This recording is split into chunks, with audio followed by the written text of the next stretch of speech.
All right, so I know last week was kind of frustrating. We got our hopes up. The Panthers had won back-to-back games, finally won on the road in Seattle. We were feeling good about this team, this offensive line, the Arby's package, and their ability to beat a bad Steelers team.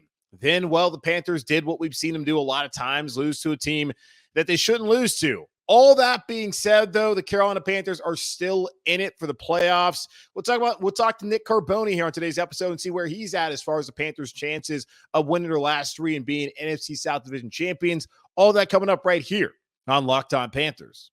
You are Locked On Panthers, your daily Carolina Panthers podcast. Part of the Locked On Podcast Network. Your team every day.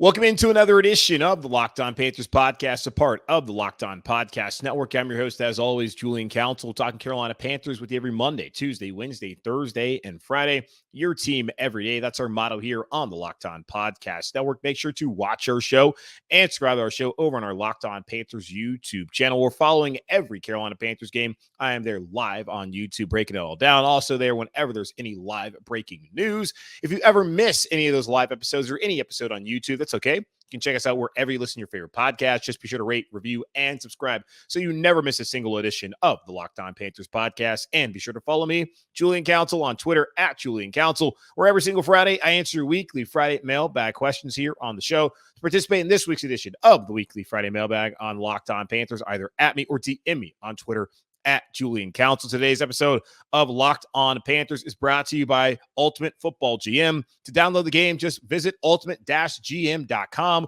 or look it up in the app stores. Our listeners get 100% free boost to their franchise when using the promo code Locked On. That's Locked On in all caps in the game store. On today's episode of Locked On Panthers, going to sit down with Nick Carboni, the sports director over at WCNC here in Charlotte, your local NBC affiliate. I usually go on with him on Sunday nights after Sunday Night Football. I know that's kind of changed recently, but you can always check out our conversations over on the WCNC NBC Charlotte YouTube page, where we check out or break down every single Carolina Panthers game. So going to do a little role reversal and talk to him and ask him his thoughts on the Carolina Panthers as they are still in control of their playoff path. They win on Saturday against Detroit, then followed it up with a win against Tampa Bay Buccaneers and the New Orleans Saints, both on the road. The Carolina Panthers will be 8-9 and NFC South Division champions for the first time since the 2015 season, where they went 15-1 in the regular season. So interested to see what Nick thinks about what's going on here, and also his thoughts on potentially Steve Wilks and whether Steve Wilks deserves to be the full-time head coach here in Carolina after the season, or if there's someone else out there in the NFL that he thinks might be a better fit for Carolina. So we'll talk to Nick Carboni about all of that and much more here on the show coming up here in just a moment. But first, this episode of Locked On Panthers is brought to you, again, by our friends over at Ultimate Football GM. I'm really geeked out by our new partner and sponsor of today's episode, the mobile game Ultimate Football GM. Ever dreamed of becoming an NFL GM and managing your football franchise? Well, your dream can come true, and this game is definitely for you. Manage every strategic aspect of your team, play through the season, and lead your team to glory. You're responsible for hiring the right coaches and coordinators, trading players, making draft picks, navigating your franchise through free agency and the draft, and all the ups and downs of a season, which, as a Panthers fan, you should be keenly aware of. All this in a challenging and realistic game world. Ultimate Football GM is a completely free and playable offline play on the go as you want and when you want to. Locked On Panthers listeners get a 100% free boost to their franchise when using the promo code Locked On. That's in all caps in the game store. That's Locked On in all caps. So make sure to check it out today.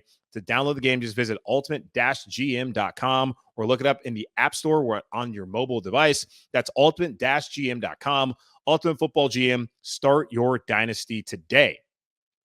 This episode of Locked On Panthers is also brought to you by our friends over at Audible, where they are coming out with some great podcasts right now. Audible is releasing a slate of new football podcasts that we're sure you're going to love. That's why you'll be able to find an episode from The League available as a bonus episode on Locked On NFL, narrated by Super Bowl champion and legendary smack talker Richard Sherman and sports broadcaster and rising star Taylor Rooks. The League is an 8-part docuseries about the most bizarre, inspirational, and unlikely stories connected to America's favorite sport, pro football. You won't want to miss these untold stories spanning from the 1940s through the present.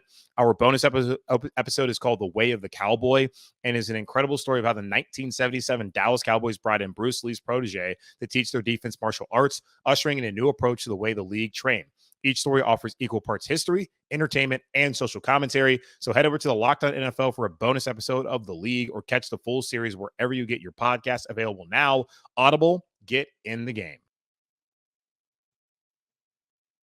All right, back here on Locked On Panthers, and as promised, Nick Carboni. He is the sports director over at WCNC Charlotte, your local NBC affiliate, where you can check us out having conversations. Well, we used to be on after Sunday Night Football, but apparently that's changed. But either way, you can always check us out, breaking down the games. That decision comes from up there.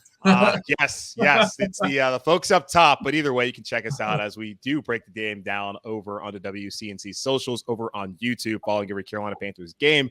So we're going to do a little bit of a role reversal today, as I'll be asking Nick his opinion on the state of affairs here at the Carolina Panthers, coming off of what Steve Wilks described as a disappointing loss to the Pittsburgh Steelers 24-16 on Sunday at Bank of America Stadium. You know, Nick, as soon as people start to have hope, as soon as we start to go to this rallying cry of protect the bank, the Carolina Panthers give a swift kick to the groin and lose a game that you would have felt they should have won. Should we really be all that surprised that they let us down? I mean, not based on the last 5 or 6 seasons, right? And that includes just one trip to the playoffs, and that was Cam trying to carry them to a win in that wild card game in New Orleans. Yeah, I mean, it's kind of to be expected at this point with this franchise. They have an opportunity in front of them and need to win all 4 of their next games to get in, and they lose the very first one. And the one, as you mentioned last night on our segment, the one that was, looking at all 4 side by side, that was the easiest one. Pittsburgh is not the Steelers of yesteryear. You clinched them a winning season. So Mike Tomlin doesn't have to have a losing season, which he hasn't had since Ben Roethlisberger was a rookie quarterback, or even right before that. And you clinch your 5th straight losing season. So they're going to do it the hard way, I guess, or at least that's the approach from here on out. But they didn't lose any ground. They didn't gain any, but they didn't lose any because the Bucs blew it against the Bengals. But now you've got a shorter window to try and complete this, what would be an amazing feat. I don't care what the final record would be. If the Panthers win the division and make the playoffs, it'll be incredible. But they just made it harder on themselves on Sunday. Yeah, I'm just wondering how people are going to feel about it now, considering, okay, they went on the road, beat Seattle. They followed it up with the win prior against Denver. And I was telling folks, for me, really to buy into them being a playoff team, they need to come back and beat a bad Steelers team at home. And they didn't do that. But they got help, like you mentioned, from Cincinnati, who came back from 17 points down in that first half against Tampa Bay. And Tampa's still only a game above or ahead of Carolina. If the Panthers win out, they will be NFC South champions, but they'll also be 8-9. As you mentioned, that'll be 5 straight losing seasons, but a division title. How do you imagine fans are going to be able to kind of, handle being division champs, but also being 8-9? I think the majority of fans that, at least we see on social media, which is, such a small percentage of actual society. But, I think you can read the tea leaves a little bit there. I think the majority of fans were excited about Sunday's game having something on the line and maybe there being a push. I think they generally like the players on this team. They like the coaching staff now that Matt Rule is gone, that there's been a real swing in momentum towards liking the coaching staff, especially the guy leading them right now, Steve Wilks. So I think a lot of fans would be excited for a playoff game because it would be at home, first of all, and we haven't had that since 2015, since the NFC Championship game. I think the majority of fans would be on board with it. Yeah, there's a lot of fans that, and I think, I get it. They want a top 2 or 3 pick, and that's just probably not going to happen at this point. But I think most fans are behind this team, are happy with the way things are kind of pointing right now under Steve Wilks, and would welcome a division championship and a home playoff game because, as we've seen, they just don't happen every year. Certainly not here in Carolina since they rattled off 3 straight. Yeah, it's a balancing act of hoping to be in the top of the draft and get one of those quarterbacks. Of course, Houston, they're going to get their pick of whoever they want, as they lost yet again, although they've been competitive the last 2 weeks. The Texans have been. Strong, But the Panthers won too many games for Houston Texans to catch up to them over the next couple of weeks. So they could possibly still get in the top 5, but they're still Atlanta, seeing how they play with Desmond Ridder next couple of weeks. And if he falters, you imagine that the Falcons will be looking at a quarterback at the top of the draft. The Colts, who were up 33-0 on Saturday against the Vikings, they are now in perfect position to get a quarterback. So the Panthers potentially playing themselves out of it. But the way I look at it is it's a positive. If you have a young roster, which Steve Wilks brought up on Monday at his press conference, being like, hey, we still have a young team that has not had sort of success going to the playoffs. And outside of Shaq Thompson and J.J. Jansen, no one on this roster, at least who's been here in Carolina, has had a winning season, has seen what it's like to play in a playoff game here in Charlotte. So I would like to see it happen, but I totally understand how people feel. Now, my only concern is over the next couple of weeks is that this offense might have been found out. The formula is very clearly, let's run the football, let's ask Sam Darnold not to do too much, and then let's also play a great defense. They didn't play great defense on Sunday. They did not run the football, and of course, they could not get off on third down. But Sam Darnold actually played his best game of the season, his 3 starts. Has this team probably been found out, at least looking at 1 week, or is it just 1 week sample size? We probably shouldn't make too much of it heading into Detroit on Saturday. I don't think Seattle was like a coming out party to the league. Like, oh my God, the Panthers are going to run the ball. Like, I think that Steve Wilks started to implement that right away. I mean, Matt Rule talked about it for 2.25 seasons, but it never became the team's identity until Steve Wilks took over. And I think Seattle was kind of the graduation to like, you are a dominant running football team. They've been trying to do that. They had been successful in kind of fits and starts with that. So I just think it was a bad game. Certainly they're going to be able to run more than 21 yards in each of the next 3 games. I certainly hope so. I don't think they're going to get completely shut down because I think the offensive line is improved from last year. It is built to run block, and they have a very legitimate starting feature back, or as feature as you want to be in today's NFL, in Deontay Foreman, and a very good secondary back who I think is really taking a lot of strides in the run game and the pass game, and Chuba Hubbard, and you've got Raheem Blackshear as well. So and also based on the numbers that some of these upcoming defenses have put together against the run, I know the Steelers didn't come in particularly good in that department, but I think there's an opportunity there to still play like that. You've also got to protect the quarterback. They didn't do that. Sam Darnold, I think maybe he held the ball a little too long, but I think a lot of at least 3 of those sacks were just guys getting beat up front. Yeah, and Pittsburgh has the guys that can do it. We saw TJ Watt, who's been one of the premier pass rushers in the league for the last 4 or 5 seasons. Cameron Hayward's been doing it for a long time in the interior there in Pittsburgh. And I don't know, maybe I kind of got lost in the fact that the Steelers weren't great this year and kind of forgot that, oh, wait, this is a Mike Tomlin coach team. And what Pittsburgh does is they win in the trenches. It's why they have, 5, 6 Super Bowls in their history. And that kind of played out. And the Panthers have only beaten the Steelers 1 time, and it happened back in '96. So we should never expect to beat Pittsburgh. I just thought maybe this one time, though, against a bad Steelers team with Mitch Trubisky, who threw 3 picks last week. And the question all week was, would he start or would it be Mason Rudolph getting kind of a homecoming start? Would they win that game? It didn't happen, but they're still alive. And you look at Detroit on Saturday, man, that feels like to me that's the season. Because if they lose to Detroit, I have a hard time seeing Tampa Bay lose at Arizona and at Atlanta with no Kyler and a rookie quarterback for the Falcons, coupled, of course, the Panthers having to beat them as well. Does it kind of seem like to you as well that you got to beat Detroit? Otherwise, hey, it's pack it up. It's over for the season. I mean, they've only won 1 road game, right? It's a home game. It's a home game. I know. That's what I'm saying. So, like, taking care of this game is an absolute for this team. I mean, Steve Wilks hammered it home last week to protect the bank, and we saw what happened there. But for the most part, under Steve Wilks, they've been good at home. They haven't been good on the road under anybody.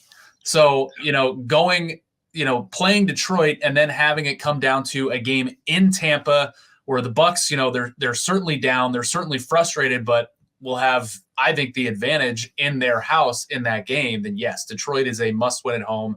I mean, they've been talking like these games are playoff games for a couple of weeks now, but this is like the winner go home moment for the most part. I think if this game doesn't happen, then it's not going to happen. Now the Bucks play Arizona. Like I don't know. Like that's a toss up to me. And I know Arizona doesn't have Kyler Murray, but the Bucks have been so weird and bad and susceptible. Like I don't know, but they have an opportunity to win next week for sure. And that if the Panthers lose next week and the Bucks take care of business against Arizona, which I think is on Sunday Night Football on Christmas night, that's going to be tough to overcome.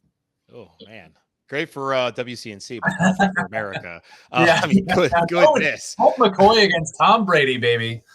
They got a lot of games, I think, coming up this weekend that they expected to be much better that are now going to be duds, at least games on Christmas Day. So God bless anyone who wants to watch that opposed to the NFL or the NBA, rather. But, of course, check out WCNC, Watch Sunday Night Football on for that game. Yeah, so Steve Wilks. The fans seem to like Steve Wilks. He represents a bygone era when the Panthers went to 4 playoff appearances in 5 seasons. I understand David Tepper, the owner here, says that the Panthers never had success. That's not true. They never had back-to-back winning seasons, but they have somehow been able to get the playoffs 3 years in a row without having back-to-back winning seasons, which is still a remarkable achievement. Does it come down to Wilks having to win the final 3 games? Because if he ends up maybe 6-6 throughout his 12 games as the interim head coach, that'll be 7-10. I really don't think that's going to be enough for him, for David Tepper to be like, yeah, that's my guy. Does he have to just win the final 3 to really get a legitimate shot at being the head coach here? If he finishes 6-6, I think it makes the decision hard for David Tepper. If he wins out and wins the division, I think it makes it like almost incredibly easy, you would think, for David Tepper to remove that interim tag. And I still think there's an argument for whatever happens in the next 3 weeks, unless they completely just like look non-competitive in the next 3 games, which I doubt would happen. I think there's more arguments for keeping Steve Wilks here than against. And, you know, they go beyond the fact that he was a stud at West Charlotte and coached at one point at JCSU and knows the brand. I just think he is a good leader, a good game planner. Obviously didn't work. I know I'm coming off the heels of he got out-coached by Mike Tomlin. I think it was a big part of yesterday. But it's not shocking. It's Mike Tomlin, a Super Bowl winning head coach. I think organizationally he's got a plan. And I think you don't have to look any further than the day he took over, he made this team his. Matt Rule couldn't do that in 2.25 years. And I think Steve Wilks was ready for that moment. I think he's ready to be a head coach again. Listen, leader of men, guys respect him, all that. Good defensive coach, all that. But I think he's got a solid plan for this franchise going forward if he is allowed to go out and execute that beyond this season. Yeah, he's going to have to, come to David Tepper with this is my plan for the offense. This is my plan for what we're going to do at quarterback. Obviously, shouldn't look anything like the plan the last 2 or 3 years. So he's going to have to kind of have those ducks in a row. But I bet he's thinking about that already when he's not, coaching his butt off for this team. I think the only thing is, like, does David Tepper want the Panthers in that mold of John Fox and Ron Rivera and now Steve Wilks, which is heavy defense, heavy run? Or does he want to join the other guys and hire the offensive whiz kid, or whoever that may be? Does he want it to look different? Does he think that, yes, all of that in the past was good, but look where it ultimately got you or didn't get you? Let's go in a completely different direction in kind of my mindset, which, I think we could deduce that is, an offensive-minded head coach, an aggressive offensive-minded head coach.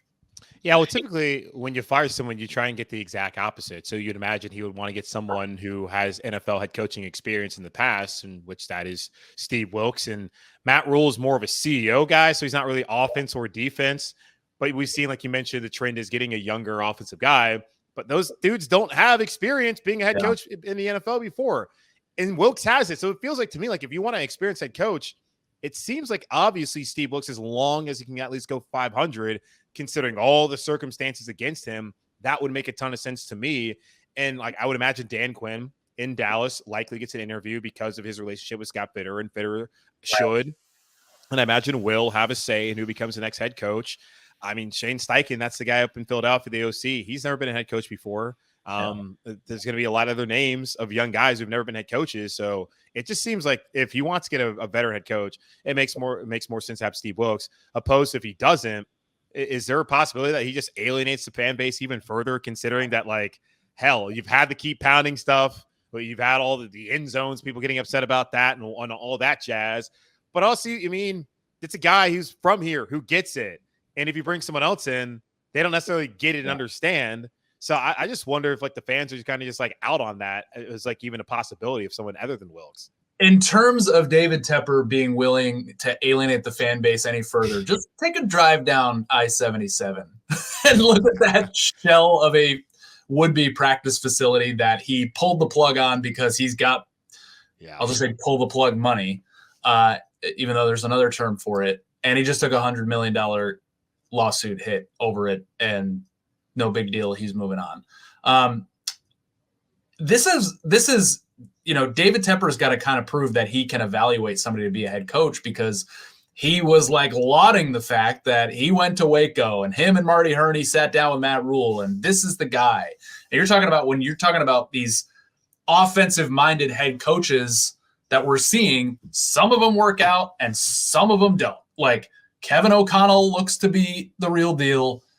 Nathaniel Hackett looks to be in a trash heap out in Denver. So, like, can David Tepper properly, if he's going to go that route, properly evaluate which of these folks is going to actually work out as a head coach? That is more than just like, hey, I drew up a bunch of plays for Aaron Rodgers and everything worked out. So he, right now he's 0 for 1 in that department. Yeah, the thing is, he's more than 0 for 1, because you can talk about Charlotte FC. You can look at all the other people at Tepper Sports Entertainment that have come and gone mysteriously, really no answers. So it's a big hire for him. I feel like it's the biggest hire he's had to make so far, because we've already wasted 3 years. Potentially, if things go great the next 3 weeks, it would not be as big of a waste, because they would at least have gone to the playoffs, but they don't. It'll be 3 wasted years, and potentially if you get the hire wrong again, that would be 6 wasted years, assuming he gives the next head coach 3 years, which I feel like is pretty standard practice now in the NFL, as long as the guy's, like, not an abject failure, which I guess Matt Rule kind of was, and there's a perfect argument to not bring him back. So we'll see how it all plays out. But again, y'all, follow Nick Carboni over there on Twitter at Nick Carboni WCNC, as long as Twitter still exists and Elon Musk does not throw temper tantrums and get upset and delete it for all of us. Also, check out for the holidays. Yeah, it's only a matter of time. Also, check out all his newscasts over there on WCNC, the NBC affiliate here locally in Charlotte. And, of course, our conversations over on YouTube, which I think usually come out on Monday after every Carolina Panthers game. I begged and I plead for the digital folks to put them up, and they put them out like late Sunday, and I'm like, everybody's already in bed. Like, the Washington Giants game is over.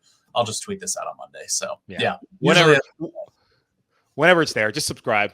You can probably find it where you find, of course, Locked On Panthers over there on YouTube. But Nick, have a happy holidays. Merry Christmas, Happy Hanukkah, whatever you choose to believe in. And I will talk to you soon.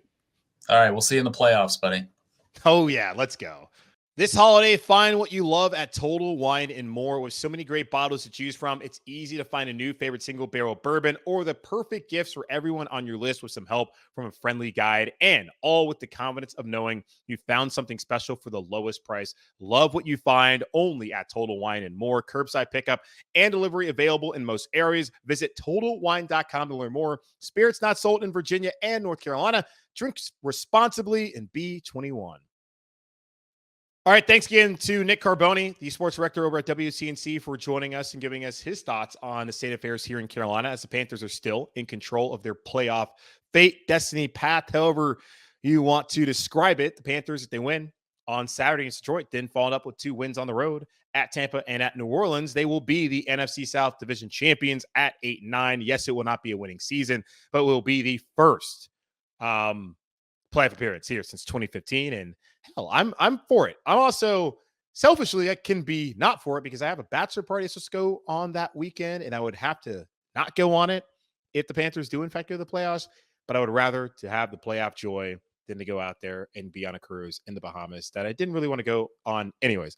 Either way, that's going to wrap up this edition of the week of Locked On Panthers, a part of the Locked On Podcast Network, hosted by yours truly, Julian Council. Again, y'all make sure to watch, subscribe to the show over on our Locked On Panthers YouTube channel.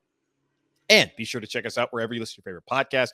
Rate, review, subscribe. Never miss a show there. And be sure to follow me, Julian Council, on Twitter, at Julian Council, where every single Friday, answer your weekly Friday mailbag questions here on the show, either at me or DM me to participate in this week's edition of the weekly Friday mailbag on Locked On Panthers. In the meantime, be safe, be happy, be whole. As always, keep pounding, and I'll be back tomorrow with, I think it's Matt Dyer, who is the host of Locked On Lions, as we break down the momentous Panthers-Lions battle of the two Jungle Cats on Saturday at Bank of America Stadium. All that more coming up later on this week here on Locked On Panthers.